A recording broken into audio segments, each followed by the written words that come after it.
Hey all, it's Sabrina, aka Comic Girl Cosplay. Got out of the shower not too long ago, and I'm gonna get my hair braided soon.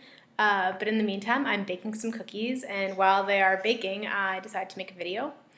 Yeah, I'm gonna get my hair braided because I'm gonna be going tomorrow as Rogue to CHEO, which is the Children's Hospital of Eastern Ontario, with the rest of the League of Superheroes. We're gonna go do a visit with the kids, which should be really nice. And events like that are always hard, but the kids deserve it. So it'll be really rewarding.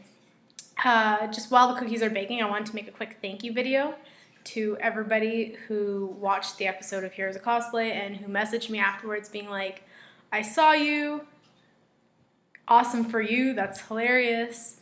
I really definitely appreciated all the support, and not that I didn't love everybody's thank yous, but there's one that just kind of stood out. My friend watched it. She watched it yesterday, and she sent me this text message today. She took a picture of her computer screen. She was watching it online. Just that face right there I made. Yeah, dork face on international television. They showed it twice. They showed a clip of me being really excited twice. And it's not like a misportrayal. No, that's definitely, I was definitely being a dork. That just for me had been a really long day. A lot of people don't know this, but I actually wrote an exam the morning of that convention, and I wrote my exam in my costume. Yeah. I wrote my exam in the costume, finished the exam, went to the what's it called? The convention, and went to the masquerade registration booth, confirmed that my pre-registration, because sometimes you're allowed to do like a pre-register thing. You contact the people ahead of time, and a lot of times they'll have like X number of openings for people who want to pre-register their costumes. And so I had the stress of my exam plus the stress of just wanting to make sure that I was actually in fact pre-registered for this. So I had a slot in the masquerade, and it all worked out, which was really awesome. And the whole experience was just so much fun. There were so many great cosplayers. I made a lot of friends, and it was just an incredible experience overall. That being said, there has been a lot of feedback some people have been talking to me about, and things I've just seen. A lot of our southern neighbors, I guess they have different kinds of cosplay contests, costume contests maybe. They don't abide by the International Cosplayers Guild rules. I'm not sure what the specific name of it is, but it's the rules that are followed. And they're actually saying that by doing so, we're being elitists, which I don't think they're aware of how it works. The way it works is it's a multi-tiered system. So it's not like you're comparing the new people against the people who've been doing this for a while. Everybody gets an opportunity. And yes, there is in fact a rule that says that 80% or more of your costume has to be made by you. It can't be modified things. You can't like modify a bunch of parts and put them all together. You have to make the costume, and that rule's there not for elitism, just so that to actually level the playing field for everybody. Because these contests are actually construction contests. There are awards for construction. That being said, there are also awards for like stage presence. There are awards for like if you have a really cool concept or like a gimmick, there are awards for that sometimes. But in terms of construction, yeah, they do have these rules that apply just so that it is in fact even for everybody. Because sometimes it's like, well, where do you draw the line, right? If somebody's like, oh, well, I bought a bodysuit and I modified it, and then I bought a corset and I modified it, at a certain point, if you keep doing that, it's like, well, they didn't actually construct a lot of their costume. They just, modified the colors. They just kind of did stuff like that. And that kind of, it makes it hard for the judges because they might have done a really great job.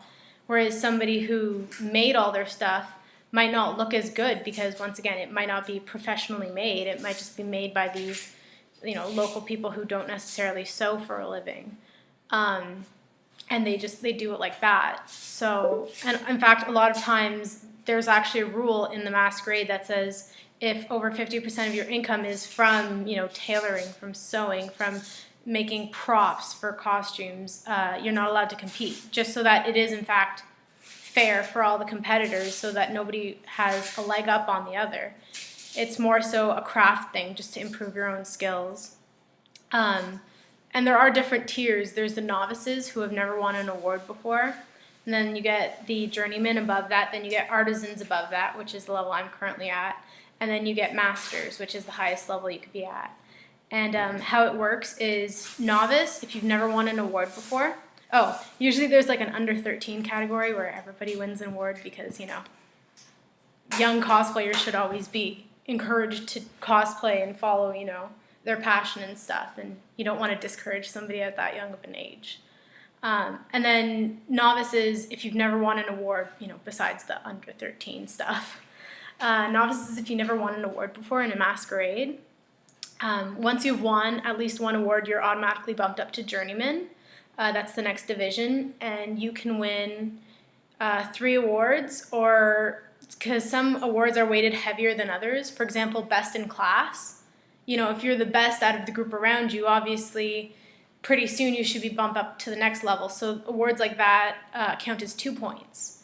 And so, or 2 awards. So once you get 3 points or 3 awards, you're bumped up to the next level, which is artisan. And then after that, once again, 3 points. Once you're an artisan, you're bumped up to master.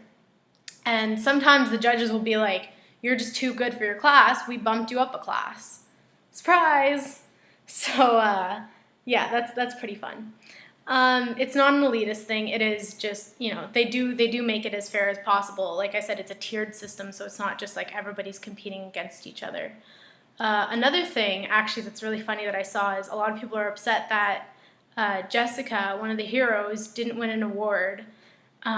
She actually did. How these competitions work is usually the following day, the judges usually deliberate overnight, and then the following day, the awards are handed out. Now, obviously, for the TV show, they had to, just for a select few awards, had to hand those out the night of. But the following day is when the majority of the awards are handed out, and there were so many awards that were handed out the following day, best in class for novice, journeyman, artisan.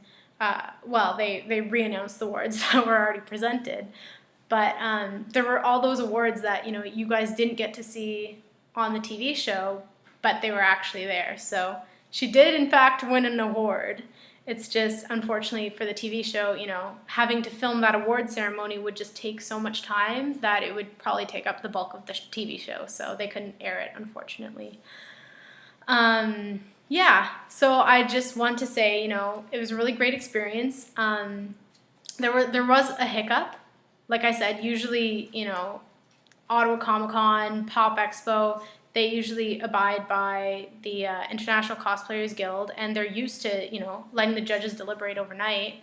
So they weren't prepared for the 40-minute wait between the end of the masquerade and when the judges came back out to announce the winners.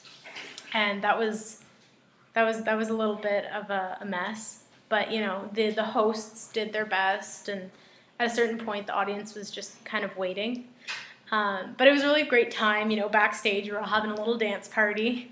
Yeah, so it was really fun to, be a part of that.